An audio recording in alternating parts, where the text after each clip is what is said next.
Hola, ¿qué tal, Leonardo? Ah, hola, hola. Hola, ¿qué tal? Bueno, Muy buenos días, muy buenas tardes y muy buenas noches por allá en Francia. Te queremos dar la bienvenida a nuestro club de lectura de Recomiéndame un buen libro. Es un honor contar con tu presencia en este espacio donde nos reunimos apasionados por la literatura. Tu talento, tus obras, pues han dejado una huella profunda en nuestro club y ya llevábamos un buen de rato tratándote de tener aquí con nosotros para platicar justamente de todo esto que nos has regalado a lo largo de todos estos años. Leonardo, bienvenido seas y como puedes ver, pues somos un poquito, entonces vamos a tratar de ser rápidos aquí con los compañeros para que nos dé oportunidad a la mayor cantidad posible de gente a preguntar. Buenas tardes y bienvenido, Leonardo. Víctor. amigos de Bueno, pues Recomiéndame muchas un buen gracias.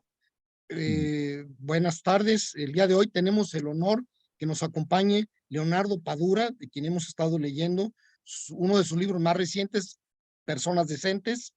Y bueno, Leonardo, muchas gracias. Yo sé que tienes una agenda apretada y que luego es difícil la comunicación, pero bueno, pues aquí están tus lectores de Recomiéndame un buen libro. Y sin más preámbulo, pues vamos a empezar con las preguntas. Marién, adelante, por favor. Leonardo, de verdad créeme que es un privilegio que nos acompañes y ya habíamos leído antes como Polvo en el Viento, que nos encantó y no tuvimos la oportunidad de verte, pero en fin, mira, en este libro de Personas Decentes ya nos hemos preguntado mucho qué tanto es ficción y qué tanto es realidad. A mí solamente una parte me inquieta, la cuestión de las pinturas, esto que hacían de venderlas y demás, ¿qué tanto es de realidad? Bueno, pues nada, muy buenas tardes para todos ustedes. Estoy encantado de poder compartir una hora de conversación. Aquí todavía está de día, esto oscurece ya a partir de las 10 de la noche, son las 9:08.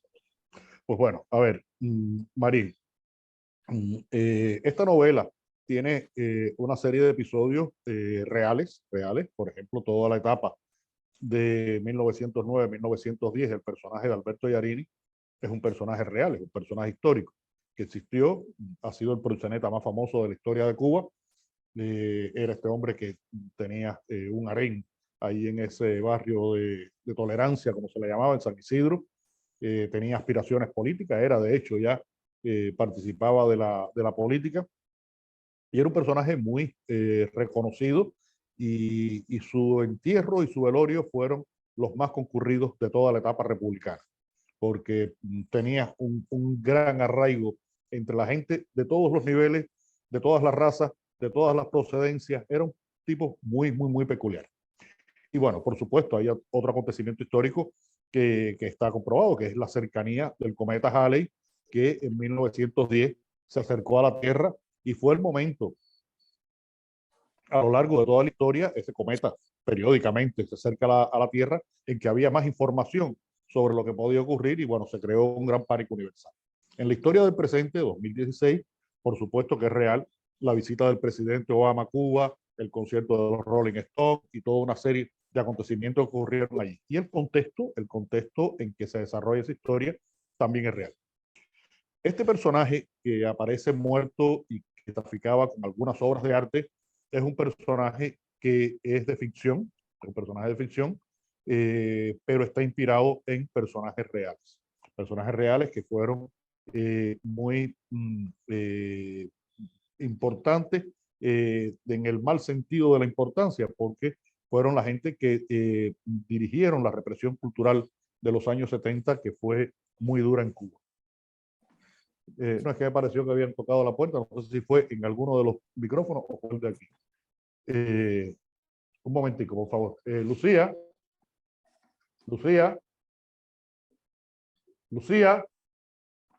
mira a ver si tocaron la puerta.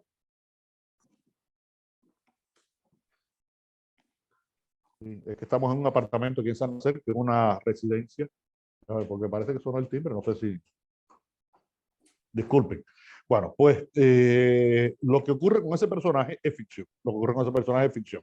Yo no sé si esos personajes tenían realmente acumuladas esas obras de arte, pero yo quise trabajar la perversión de este personaje en muchos sentidos. Una perversión moral, una perversión política, una perversión humana, familiar, porque fueron personajes que realmente hicieron un daño enorme a la cultura cubana y a personas específicas de la cultura cubana. Imagínense ustedes, le voy a citar nada más que dos nombres que murieron en el ostracismo porque fueron marginados durante esos años: José Lezama Lima, el gran poeta y novelista cubano, y Virgilio Piñera, el padre de la dramaturgia cubana moderna. Se podrán imaginar ustedes por ahí para allá cuántos otros escritores, pintores, cineastas, teatristas, bailarines, músicos sufrieron marginación en esos años. Y un poco ahí es una manera de vindicar a esas víctimas de esa represión, pintando esa imagen tan nefasta del represor. Muchas gracias, Leonardo. Gracias. Gracias. Jenny, adelante. Gracias. Qué orgullo de verdad y qué emoción poderte conocer, poderte tener con nosotros. Es de verdad un sueño hecho realidad. Gracias, Jenny. Gracias. Muchas gracias por tomarte tu tiempo. Yo realmente pregunta real pues no tengo. A mí me encantó mucho la historia y solamente me queda agradecerte por esa forma de narrarnos, de adentrarnos a la historia y de mostrarnos lo que pasa en tu país, de mostrarnos lo que en ese momento se estaba esperando. Dentro de todo, pues se esperaban cosas de fuera, ¿no? Que de Obama, de la moda y todo lo que sucede realmente por dentro, porque nosotros nos enteramos por lo que se ve en la, ahora sí que por encimita, no por dentro, ¿no?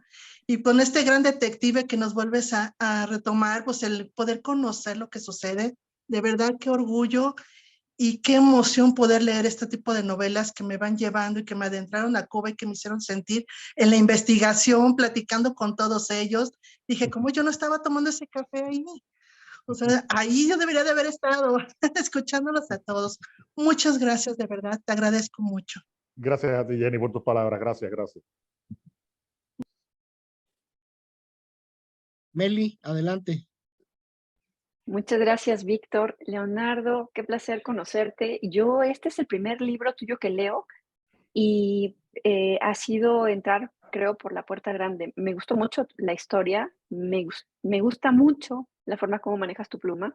Yo quisiera preguntarte, ahora quiero leer más libros de Mario Conde porque tampoco lo conocía, pero en una entrevista leí que tú decías que Mario Conde es un detective que hubiera querido ser escritor y eso se nota en este relato.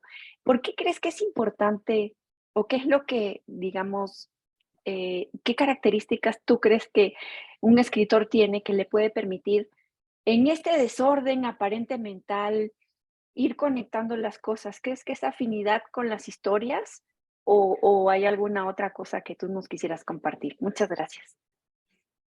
Bueno, pues nada, el trabajo de escritor implica, bueno, por supuesto, tener una vocación, una capacidad. En el mundo moderno, salvo excepciones, todos sabemos escribir. Unos escriben mejor, otros escriben peor, como ocurre con casi todas las cosas. Todos somos capaces de lanzar una pelota, pero no todos jugamos en las grandes ligas de béisbol, ¿no? Y pasa lo mismo con la escritura. Y bueno, es una profesión en la que uno va aprendiendo paso a paso y va entrenando capacidades de percibir la realidad. Esa percepción de la realidad que se puede manifestar de muchas maneras. Hay escritores que escriben una literatura con mucha más fantasía que otros. Algunos, como es mi caso, somos más realistas. Dependemos de los acontecimientos de la realidad o de la historia. Pero hay que saber tener la capacidad de mirar esos acontecimientos y saber cuáles son novelables.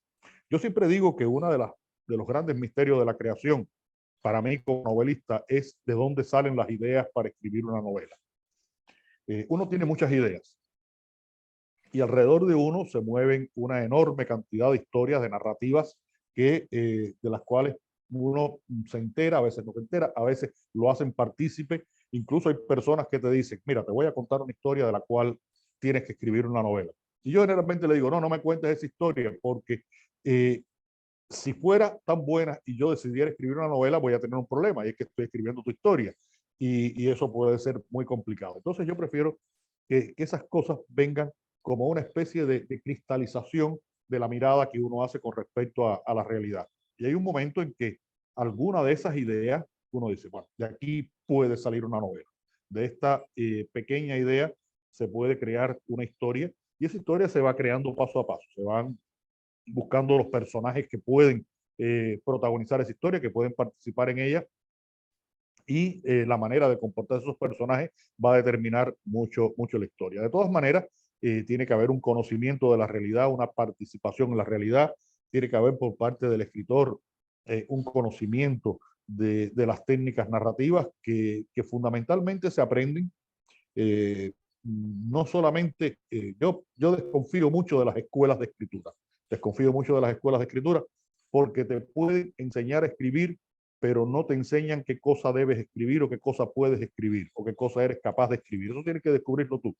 Entonces, pero tienes que tener una cultura. La cultura es fundamental, sobre todo entendiendo la cultura no por el conocimiento enciclopédico que puedas tener, sino por esa capacidad que te permite hacer relaciones entre las cosas. Y cuando estás escribiendo una novela, empiezas a relacionar cosas, y terminas creando un mundo. Una novela tiene que ser un mundo, donde tiene que haber una lógica para que ocurran las cosas.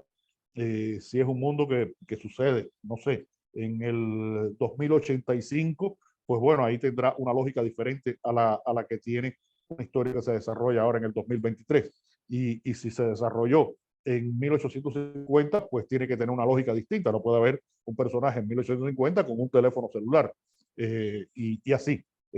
Ese mundo tiene que tener una coherencia, una lógica, y tú tienes que entrar en ese mundo y darle vida a ese mundo, y después ser capaz de darle participación en ese mundo a esas personas que están alrededor tuyo, que son ustedes los lectores.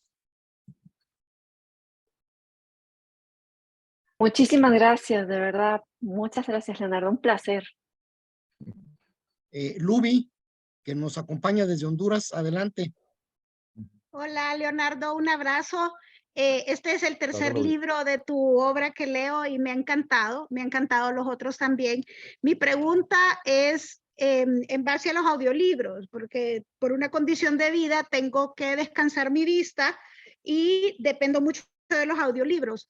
¿Tú conoces a esta persona que graba los libros con esta voz tan melodiosa y encantadora?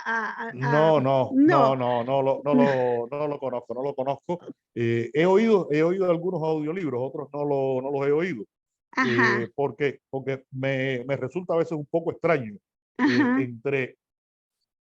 El problema es que el libro, cuando uno lo escribe, cuando uno escribe una novela, un texto narrativo, le pone un ritmo, le pone una cadencia, los personajes tienen un acento, una manera de decir las cosas, y se crea como un extrañamiento cuando uno oye el audiolibro, porque bueno, es una persona que está haciendo una lectura, y la lectura, por lo general, que hacemos todos nosotros de los libros, son lecturas en las que no hablamos, ¿sí? Leemos en silencio, y esa lectura en silencio pues le da un ritmo diferente a la que puede existir cuando uno está hablando, incluso por un problema de respiración. Entonces, yo prefiero quedarme con la lectura. Afortunadamente todavía uso gafas y tengo que leer cada vez con letras más grandes, pero todavía puedo leer. Ok, gracias. Perdón, antes de que le den el turno a alguien más, y la otra pregunta que tengo es, ¿tienes algo que ver con cómo escogen las portadas de tus libros? Porque este me encantó, pero también me ha gustado el de Como polvo en el viento. Entonces, cuéntame un poquito. Me estás hablando de las portadas de la edición en español. Ajá, sí. Sí, siempre el editor me consulta, me dice alguna idea. A veces desde la primera idea le digo que sí desde la primera idea. Esta de personas decentes, buscamos 2 o 3 opciones y finalmente nos quedamos en ese hombre que está solo allí en un lugar que no se sabe si va a venir un huracán, qué cosa va a pasar y por qué ese hombre está allí solo, ¿no? Y es un poco el concepto este de la persona decente, la soledad de la persona decente, y me gustó mucho.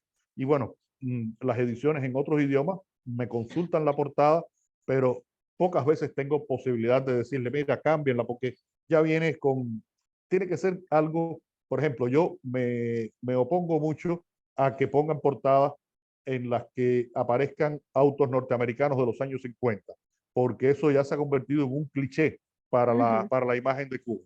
Pues bueno, ahora la edición francesa que va a salir de Persona Decente, sale un automóvil. Y se lo dije a mi editora y me dijo, no, pero es la primera vez que lo utilizamos. Digo, bueno, está bien, hagan lo que ustedes quieran y no me voy a pelear con ustedes por eso. Ok, un abrazo, Bueno, un gracias. abrazo. Muchas gracias, muchas gracias. Silvia, adelante. Leonardo, buenas tardes. Qué gusto, qué placer, qué emoción escucharte. La verdad es que me encanta lo que has escrito. He leído varias cosas tuyas. Lo que más me ha gustado tuyo es El hombre que amaba a los perros. Se me hizo un libro maravilloso. Toda esa investigación, historia, porque hay cositas de ficción, no lo dudo, pero hay muchas cosas reales. Me encantó. Sí.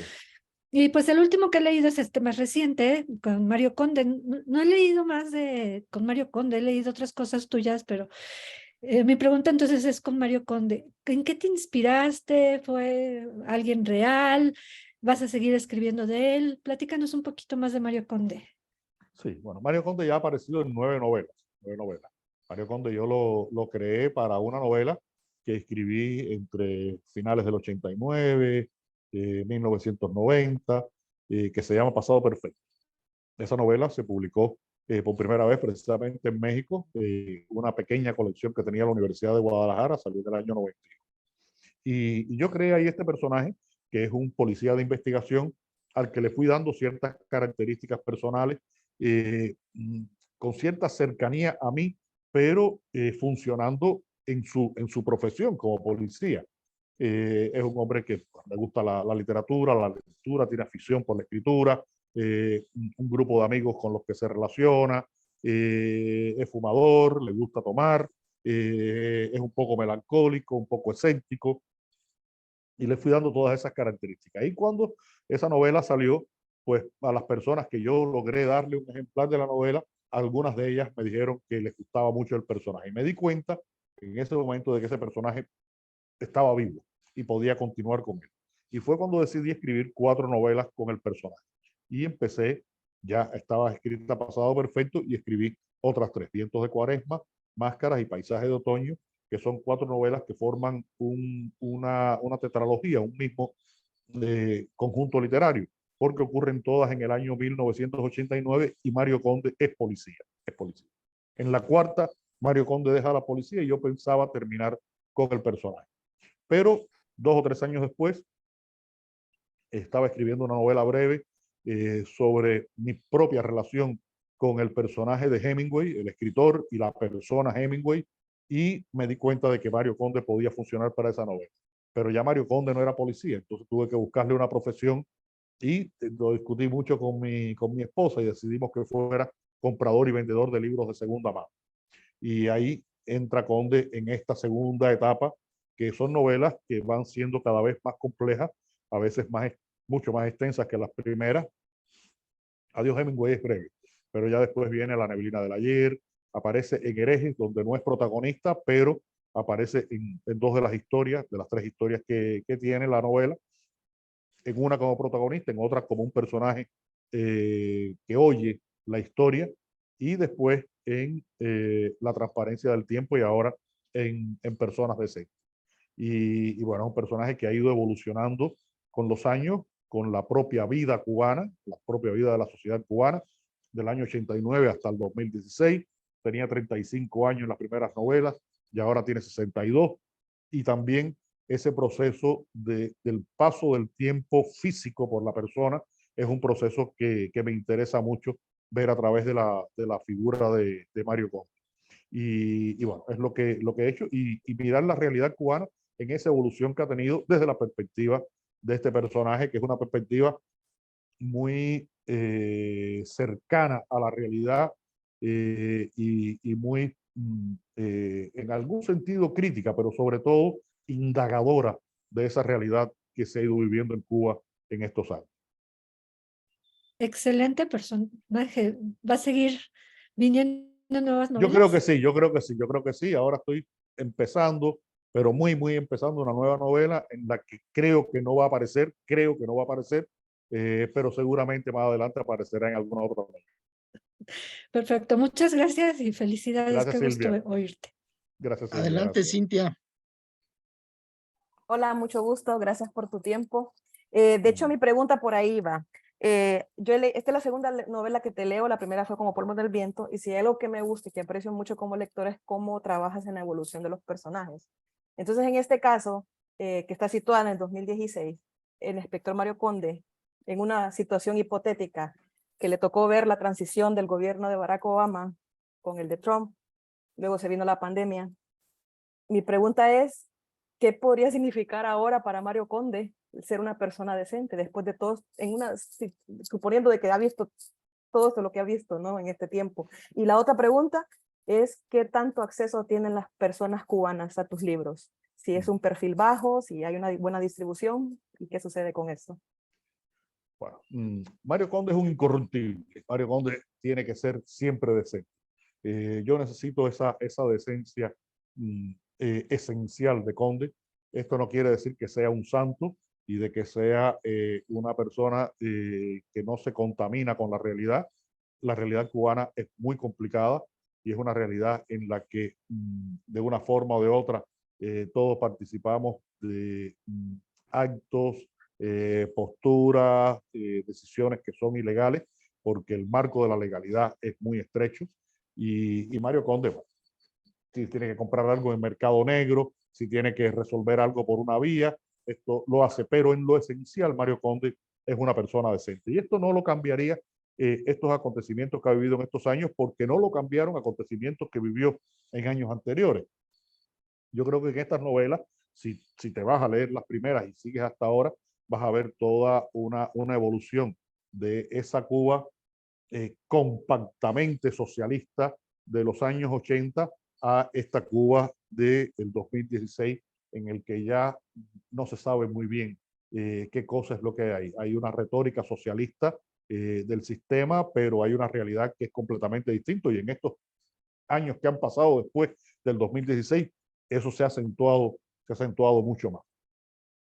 Entonces, bueno, él va a seguir siendo esa persona decente, pero va también a asumir la relación con la realidad y sobre todo no me decido todavía escribir otra novela con él porque en un momento se habló tanto de la pandemia y la pandemia parecía que iba a cambiar tanto las cosas en el mundo que eso un poco me paralizó.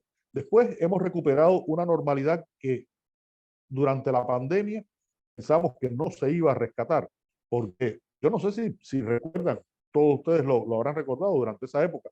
Por ejemplo, decían, bueno, ahora en los aviones se va a viajar con un asiento por el medio vacío, o se van a poner un asiento en un sentido, otro asiento en otro. Entonces todo era como que el mundo se iba a rehacer de otra manera, y al final no lo fue. Y solo lo que pasó en ese tiempo de pandemia, y creo que eso fue lo más importante que pasó, fue que nos dimos cuenta de lo pequeños que somos en el universo, y el miedo que todos sentimos ante ese virus que invisible, pero que podía acabar con la humanidad. Creo que eso fue la gran enseñanza que nos dio la pandemia. Pero después pasó, entonces tengo que procesar todavía mucho esa etapa. La historia de la relación de Cuba con los Estados Unidos siempre ha sido complicada. Trump la complicó mucho más con toda una serie de medidas y con toda una serie de actitudes que están cambiando la historia de los Estados Unidos. Estados Unidos no es lo mismo antes de Trump que con Trump y después de Trump. Cuando hablo mucho me pasa eso. Y bueno, es una realidad que tengo que procesar y que Mario Conde en algún momento la reflejará en alguna de sus reflexiones, pero siempre siendo una persona decente. Con respecto a mis libros en Cuba, bueno, mis libros en Cuba, desde hace ya, perdón, voy a buscar un poquito de agua, un minuto, un segundo.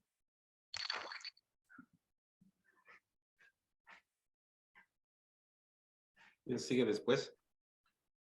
Juan José, pero ahorita pues nos vamos rápido con las preguntas porque sí estamos a la mitad y todavía nos faltan bastantes compañeros por preguntar.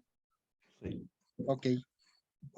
Tal vez estoy haciendo respuestas demasiado largas, pero es que, bueno, prefiero No, ser perdón, explícito no. y A lo que me refiero es que más bien sean breves en sus preguntas para que dé tiempo de la respuesta. Gracias, Leonardo. bueno, pero voy a terminar de responder lo de los Sí. libros en Cuba porque creo que es importante. Claro. Desde hace ya más de 25 años, yo publico mis libros con una editorial en España, Tusquets Editores. Y desde la primera novela que publiqué con ellos, pedimos un permiso especial para que esos libros se publicaran en Cuba en una edición cubana, porque los libros españoles no circulan en Cuba. Ni españoles ni mexicanos de ninguna parte circulan en Cuba normalmente. No hay mercado del libro extranjero. Y bueno, de alguna forma fueron publicándose esos libros en tiradas pequeñas, pero se fueron publicando. En los últimos años, esa posibilidad también ha mermado porque hay una contracción económica muy brutal en Cuba. Hay una crisis enorme de papel y también hay un poco una crisis de voluntad por parte de las instituciones culturales cubanas de publicar mis libros, distribuir mis libros. Yo en Cuba existo poco y mal, poco y mal. Yo nunca salgo en los periódicos, nunca salgo en la televisión, apenas se comentan mis libros. Y lo que hemos podido hacer con estas dos últimas novelas, como Polvo en el Viento y Personas Decentes, es una edición que se financió con una contribución que hizo una empresa italiana. Hicimos una edición para que circulara en Cuba. De hecho, salieron 3 libros. Salió como Polvo en el Viento, ahora Personas Decentes, y un pequeño libro que se llama La Ciudad y el Escritor, que es un trabajo mío a partir de una entrevista sobre mi relación con La Habana. Y es la manera que hemos tenido de que esos libros circulen en Cuba en cantidades pequeñas, pero siempre estamos tan acostumbrados a buscar alternativas y para todos tratamos de encontrarla y ha habido una alternativa para que la gente en Cuba pueda acceder a mis libros, que es la vía digital. La vía digital con ediciones y copias piratas que circulan en la red y que la gente baja y la lee a veces en su teléfono, en la computadora, porque eso es otra cosa. Muy poca gente tiene en Cuba los aparatos de lectura, los Kindle, los e-reader, pero la gente lo lee en los dispositivos que tenga y es la manera en que mucha gente lee mis libros en Cuba. Muchas gracias. Juan José, adelante. ¿Qué tal, Leonardo? Pues es un honor para nosotros que nos acompañes, de verdad. Es el primer el libro que leo tuyo y debo de confesar que me costó trabajo, porque en el sentido de que estoy muy acostumbrado a leer muy rápido, yo decía, no, esto se tiene que disfrutar, tengo que ir lento, cada uno de los casos, ir viendo quiénes son estas personas decentes y todavía no lo termino. Creo que nadie me ha hecho ningún spoiler, pero voy bien con mi lectura, por lo regular leo muy rápido, pero tu libro es disfrutable a más no poder. Ya tengo en puerta los siguientes libros, ¿no? Ahorita me están haciendo muchas recomendaciones y me interesa mucho eso. Ahorita has platicado de cómo construyes los personajes, en qué te inspiras y demás. A mí me gustaría saber cuánto tiempo te toma escribir un libro como este de Personas Decentes, que es extraordinario, si cada vez te tardas menos. ¿Cómo es este proceso creativo? ¿En qué momento escribes? Porque sé que tienes una agenda muy ocupada, todo el tiempo estás escribiendo. ¿En qué espacio te das para poder avanzar y construir esas historias que son maravillosas? Muchas gracias, Leonardo. Gracias a ti. Pues bueno, a ver, hay libros que me han llevado 1 año, año y medio, 2 años, y libros que me han llevado 5 años. El hombre que amaba a los perros, que me preguntaba una de las personas que intervino antes, es un libro que llevó una enorme investigación histórica y fueron 5 años de trabajo.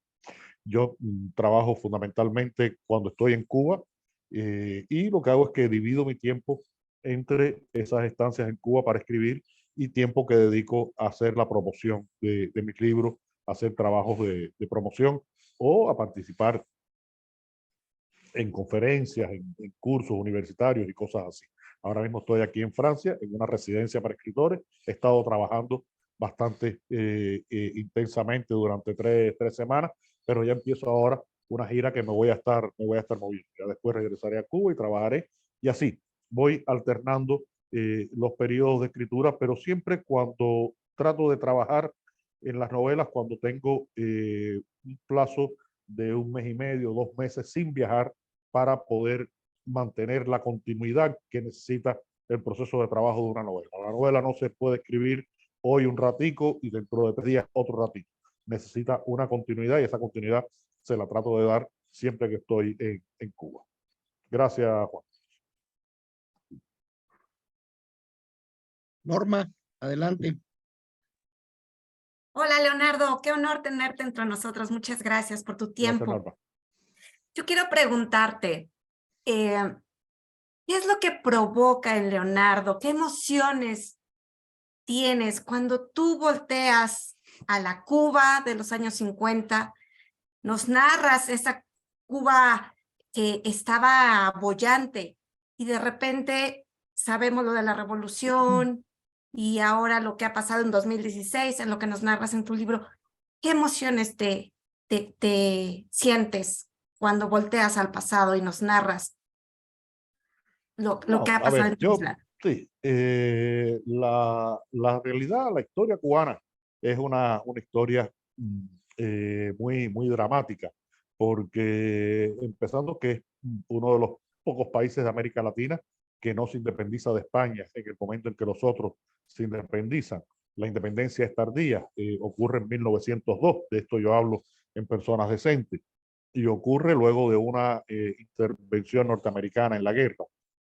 Nuestra relación con los Estados Unidos, como la de México es traumática, la de Cuba también ha sido traumática, o la de Puerto Rico, que todavía tiene una condición colonial, en fin, es esa relación tremenda con los Estados Unidos. Y eso ha provocado, y después del triunfo de la revolución, igual una relación muy compleja con los Estados Unidos, de enfrentamiento no solamente verbal, no solamente ideológico, sino también con determinados momentos de una algidez militar, como pasó con la crisis de los misiles, que parecía que se iba a acabar el mundo con esos misiles soviéticos que llegaron a Cuba, la relación con la Unión Soviética. Todo esto ha estado incidiendo en la vida cubana. Y yo trato de verla como una continuidad, porque muchas veces se intenta decir que la vida cubana se parte en pedazos, la colonia, la república, la Cuba revolucionaria, y yo creo que todo tiene que tener una continuidad en la que ha habido altas y bajas, ha habido momentos de esplendor y momentos de contradicción. Ahora mismo se está viviendo en Cuba uno de los momentos más difíciles de la historia cubana, con carencia de casi todo, combustibles, alimentos, medicamentos, en fin.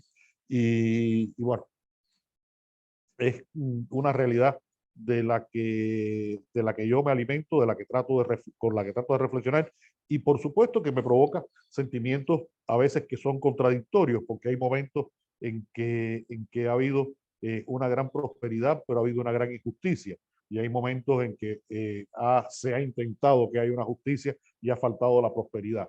Entonces, bueno, vamos de esos bandazos que van dando las historias de los países que nunca son totalmente satisfactorias para todos los que vivimos en una realidad, sea la cubana o sea la realidad que sea. Muchas gracias, Norma. Gracias a ti, Leonardo. Ale Muñoz, adelante. Hola, Leonardo, estoy muy emocionada de conocerte. Habíamos leído como Polvo en el Viento y vas a estar y luego no. Muchas gracias por tu tiempo, es un honor. Te agradezco cada uno de tus libros, como lo acabas de decir, es un mundo en que me siento parte de los personajes. Te agradezco porque gracias a ti conozco Cuba, describes las cosas tan padres, todo, ¿no? O sea, como acabas de decir, la carencia lo bonito, lo feo, la comida, la gente. Entonces, es un mundo mágico. A mí me gustó mucho Como polvo en el viento, muchas frases, como ese que dices que todos somos polvo, ¿no? Y al final tenemos muescas y cicatrices y pues sí, así es esto. Solamente te quiero agradecer, gracias por tu tiempo y por tus libros, estoy muy emocionada de conocerte. Gracias. Gracias, Alejandra, muchas gracias. Gracias. Heidi, adelante. Ay, yo también estoy muy contenta de conocerlo, Leonardo. Yo he leído Gracias. Personas Decentes y Como polvo. Yo no sé cuál me gustó más. Son los libros, este tipo de libros que cuando uno lo termina, cuando se va acercando al final, ya empiezo yo a sufrir porque digo, se me acaba la historia y luego ¿qué voy a leer? Nos deja un vacío sus libros. A mí me encantan porque, como decía Ale, habla de comida, de bebida, del clima, de la cantidad de personajes que hay en cada uno de los libros, y a pesar de que son tantos, yo no me pierdo entre quién es quién o me tengo que regresar. No, están tan bien delineados que uno avanza y los va uno queriendo. Y luego cuando ya no salen, como en este último libro, Motivito, ay, me pude enamorar de Motivito. Me encantó desde cómo le decían, por qué usted conoció a alguien así en su juventud, en la niñez, o salió nada más de su imaginación. Bueno, pues precisamente el personaje de Motivito es un personaje real, y la historia de cómo llegó a mi casa con mi primo, con esa placa para oír música, es una historia real. Me ocurrió a mí, teniendo la edad que tiene el conde en la novela, 8 o 9 años, y aquel personaje que era famoso en el barrio porque era el que estaba en todas las fiestas y tenía la música y tal, pues llegó a mi casa con mi primo, que era compañero de él de estudio. Mi primo es 3, 4 años mayor que yo y era de la edad de Motivito. Y después este Motivito desapareció y con la publicación de la novela alguien me dijo que vivía en el interior de la República, pero no estoy seguro de dónde puede andar ese personaje que fue tan simbólico de una etapa en el barrio y con los muchachos y con los jóvenes de aquella época. Y yo hago mucho esto, rescato personajes reales. A este no podía cambiarle el nombre porque el nombre era Genial. buenísimo, pero rescato personajes reales y los transformo para ubicarlos en las novelas. Porque, como dije en alguna de las respuestas primeras que di hoy, yo soy un escritor muy apegado a la realidad. Yo necesito mucho alimentarme de la realidad. Y la realidad bueno, es la fuente de donde salen tantas cosas. Lo que hay es que tener la percepción de poder saber escoger de esas cosas cuáles son las que sirven para el trabajo literario, para el trabajo de esa creación del mundo que es una novela. Pues muchas gracias por estas novelas, A mí me encantaron ambas. Yo no sé cuál más. Muchas gracias. Mónica, adelante. Bueno, es un privilegio poder estar en este Zoom contigo. O sea, he leído varios libros, mi marido y yo, varios libros tuyos, y somos unos enamorados de ti. Nos encanta cómo todas tus referencias, todos tus estudios antes de hacer el libro.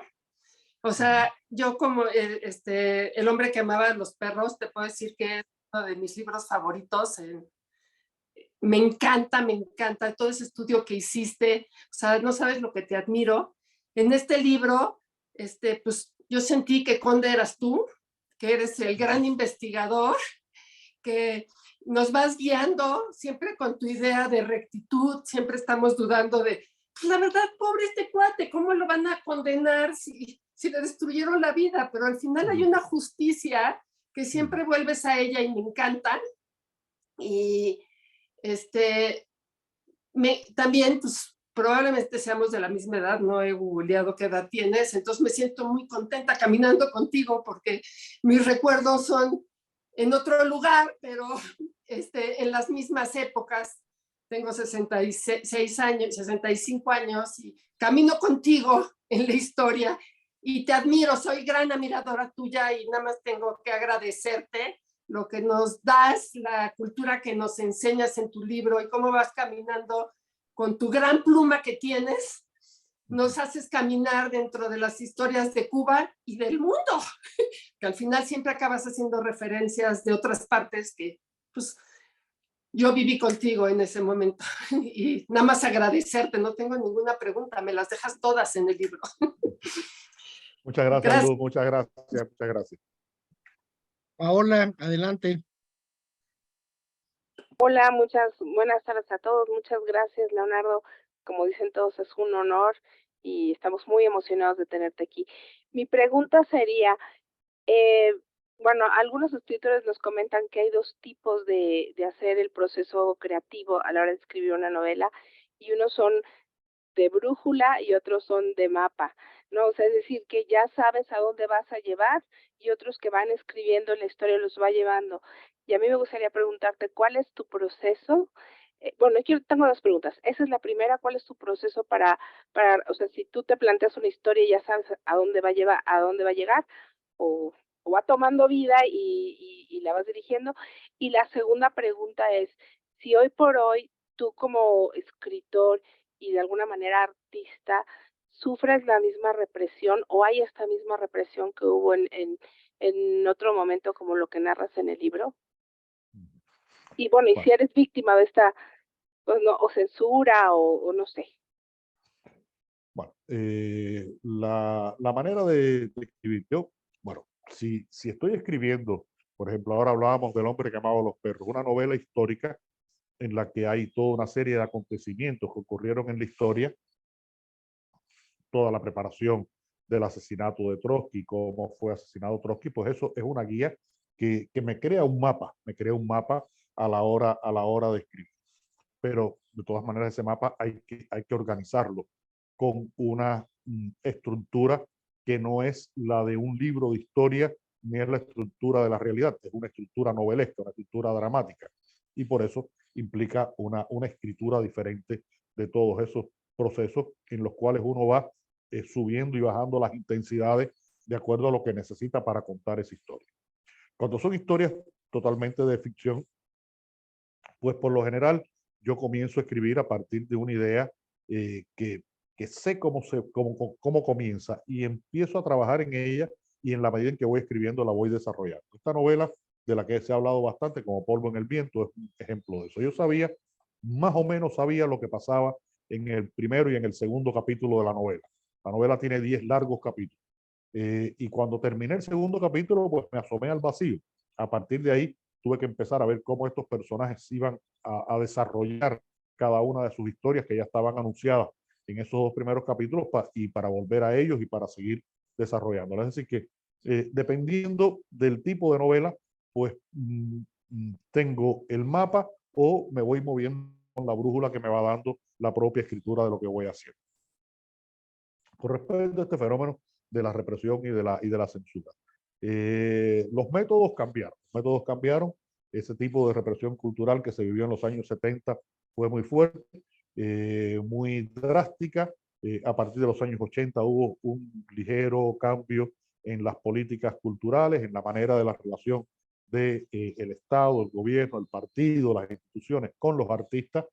Y en los 90 se produce ahí como una distensión de esa realidad, porque se vive una gran crisis y las instituciones culturales cubanas, por ejemplo, ya no podían garantizar publicar libros, hacer películas, montar obras de teatro, y eso fue un espacio de libertad que ganamos los artistas. Y yo creo que ese espacio de libertad se ha mantenido, pero sin embargo la manera de promover y de financiar la cultura en Cuba sigue estando en manos del Estado, del gobierno, del partido, de las instituciones oficiales. Y ellas dictan sus políticas culturales, que pueden ser bastante censoras con respecto a determinadas maneras de crear, a determinadas manifestaciones u obras en específico. En mi caso, yo lo decía, hay a veces poca voluntad de publicar y de promover mis libros en Cuba. Por ejemplo, el año pasado, esto es un ejemplo puntual, se desarrollaba la Feria del Libro de Buenos Aires y la ciudad invitada de honor era La Habana. Y el Instituto Cubano del Libro hizo una delegación de escritores para que fueran a Buenos Aires y no me invitaron a mí. Y todo el mundo decía, pero bueno, ¿dónde está Padura, que es el escritor de La Habana, en una feria del libro dedicada a La Habana? Por supuesto que la Feria del Libro me había invitado a mí personalmente, desde Buenos Aires me habían invitado, yo no podía ir porque tenía otros compromisos y era un momento para mí importante para ir, porque bueno, voy con cierta frecuencia a Buenos Aires, pero ese momento no era propicio y no fui a la feria. Y el hecho de que la delegación cubana no me haya invitado demuestra que hay todavía maneras diferentes de censurar a los escritores o los artistas que no se avienen a cómo ellos consideran que debe ser la política cultural o la producción, mejor dicho, cómo debe ser la producción cultural en Cuba. Muchas gracias, un abrazo. Gracias a ti. Pues Leonardo, prácticamente estamos agotando el tiempo y las preguntas. Yo en lo personal te quiero agradecer mucho que estuvimos durante algún tiempo buscando esta posibilidad y finalmente gracias a que nos vimos en Guadalajara en diciembre, tuvimos la posibilidad de que hoy estemos platicando. Entonces te lo quiero agradecer. También yo he disfrutado mucho de tus novelas, creo que aquí ya se ha dicho todo y pues simplemente agradecerte. Albert. Sí, mira, bueno, en el poquito tiempo que nos queda, hay una pregunta que nos envía un compañero que no pudo entrar por cuestiones médicas y dice así: señor Padura, ha sido un placer conocer su escritura. Me gustó mucho su libro. Me gusta la manera de que forma sutil nos va ejemplificando de manera práctica el cómo vive la gente cubana, cómo lo hace al contarnos que una buena comida es igual al salario de una semana del personaje principal.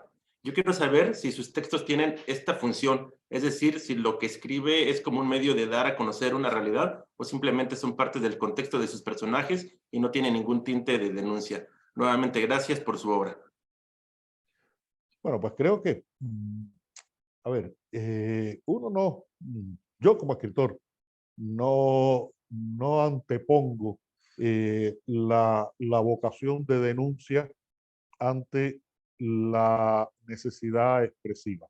Lo que ocurre es que la realidad cubana es una realidad que es tan dramática en todas sus manifestaciones que cuando uno la refleja, pues termina teniendo un carácter de denuncia, un tono de denuncia.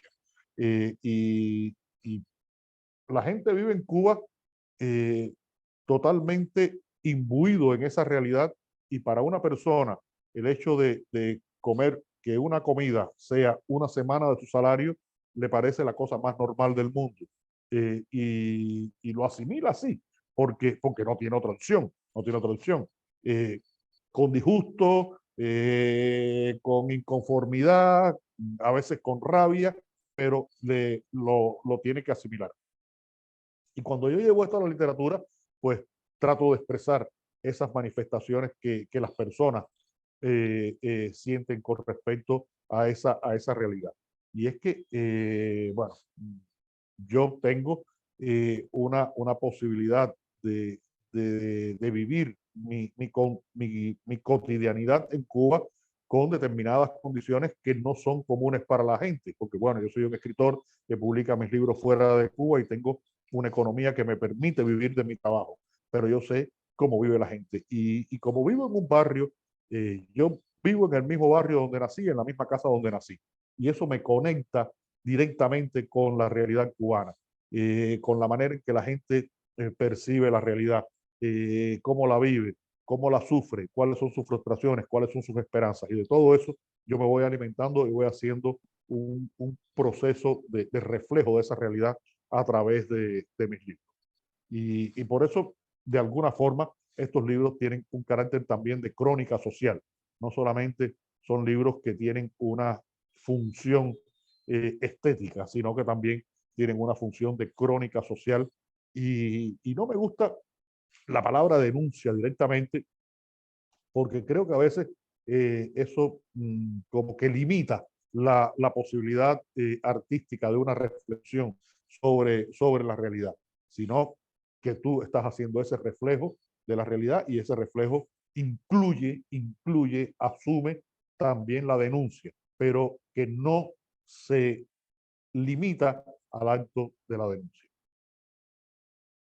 Muchas gracias, Leonardo. Seguro nuestro compañero va a poder ver más adelante la charla que la subimos ahí a nuestro canal de YouTube. Y pues bueno, ya por último, agradecerte el que hayas aceptado esta invitación después de tanto tiempo de estarte ahí molestándote con tantos correos. Pero bueno, la verdad es que hemos disfrutado mucho esta charla. Y como último favor, nos vamos a tomar una foto del recuerdo para tenerla en nuestro diario. Va, 1, 2, 3, primer intento. Bueno, esperamos a Jenny, Juan e Inés, que por ahí tenían problemitas, pero bueno. Porque se comparte más la pantalla, ¿no? Sí. Sí, compartimos, sí, esa. A ver, ahí va otra vez. 1, 2 y 3. Perfecto. Pues Leonardo, te agradecemos totalmente el que hayas compartido tu tiempo con nosotros. Muchas gracias. Muchas gracias a Víctor Manuel, muchas gracias a Albert y muchas gracias a todos ustedes los que han participado. Nada, en la próxima novela seguramente nos encontraremos. Muchas gracias. Perfecto, que sí. Que tengan un buen fin de semana. Muchas gracias.